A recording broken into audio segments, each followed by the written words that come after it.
निर्माण करण्यासाठी निघालेला अंधकार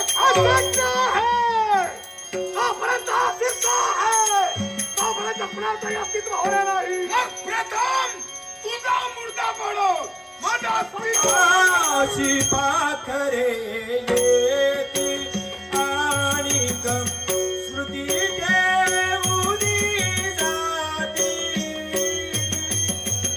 2 दिवसांची रंगत संगत 2 दिवसांची रंगत संगत 2 दिवसांची नाती. अशी पाखरे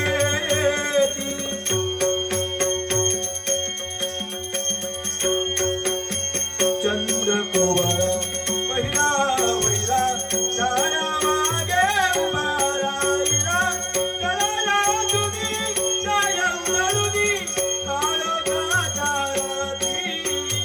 अशी पाखरे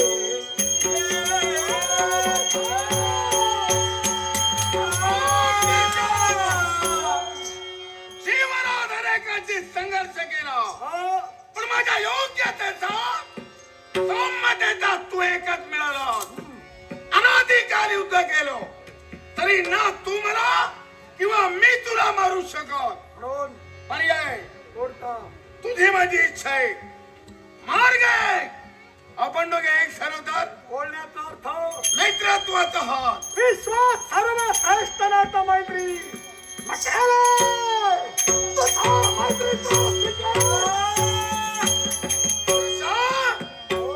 जगात नाती बरीच आहेत पण रक्ताच्या नात्यापेक्षा श्रेष्ठ निस्वार्थी नातं मित्र प्रेम. मी विश्वास ठेवलाय तडा घालवायचा नाही. मैत्रीचं नातं श्रेष्ठ आहे. विश्वासघात केव्हाही होणार नाही. तर माझ्या बाबतीत एक उपाय आहे तुला कथन करतो. सम्राट हा शीर्षा पक्षी सर्वात आहे. माझ्या मेळा मध्ये माझ्या बुद्धिमत्तेला मध्ये त्यावेळी मी वृषभ रूप धारण करू. मी मायावी विद्येवर वाटतं ते घडू शकतो पण एक लक्षात ठेव अस्तित्व हवा तर विश्वातील भक्त संपवायला हवे. हे कार्य तुला करावं लागेल.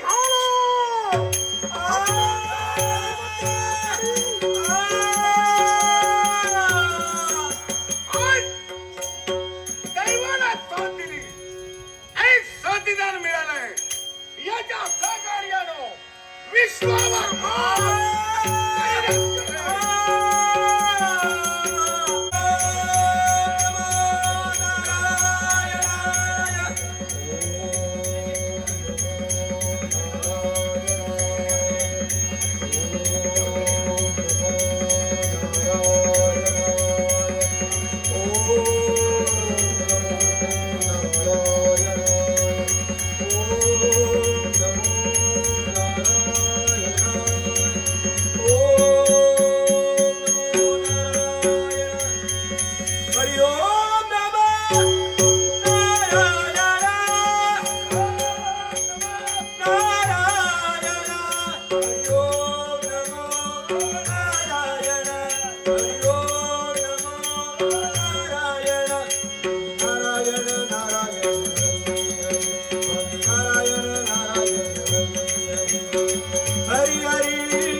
दीर्घायुष्य बसतो. सौभाग्यवती भव सौभाग्यवती भव. दीर्घायुष्य भव दीर्घायुष्य.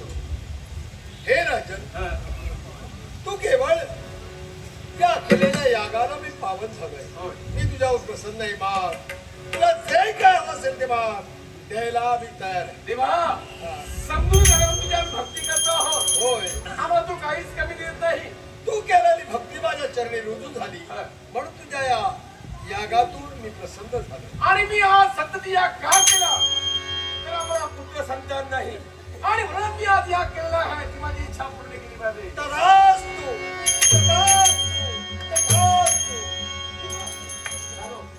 मनाला आनंद झाला समाधान झालो. तुझी इच्छा पूर्ण होईल पण तुला आणखीन एक दिव्य करावं लागेल. असं काय करायला हवंय?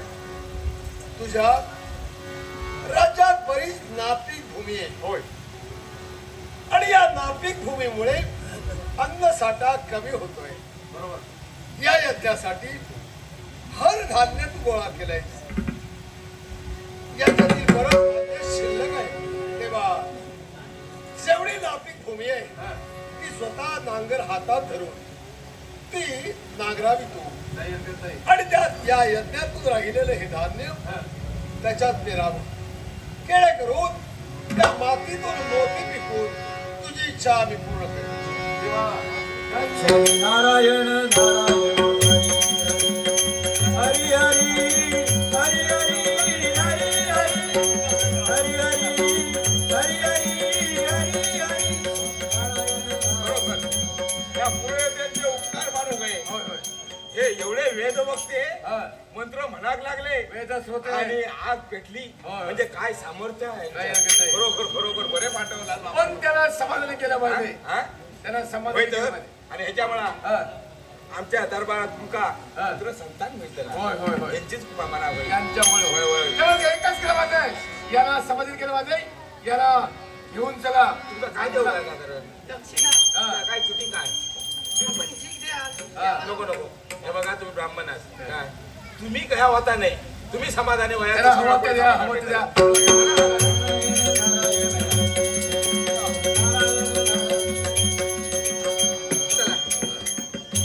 आपल्याला पेरणी करायची. पेरणी करायला हवे.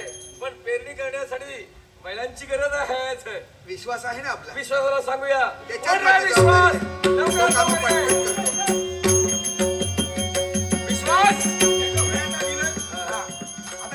आता इथे नागरणी करायची आहे. देवानं सांगितलंय आपल्याला त्याप्रमाणे आपल्याला करायचंय. तेव्हा नागरणी करण्याची महिलांची गरज आहे. दोघांना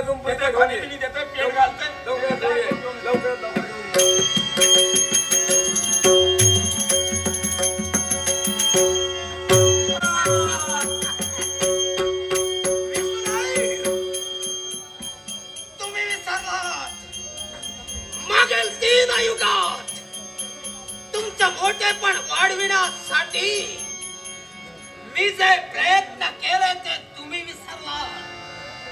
काय या कलीचा वर्ण काळा किंबहुना या कलीची छाया सुद्धा नको म्हणून या कलेला तुम्हा देव दरबारात माझं आसन 12 पावलं दूर तुम्ही ठेविलं.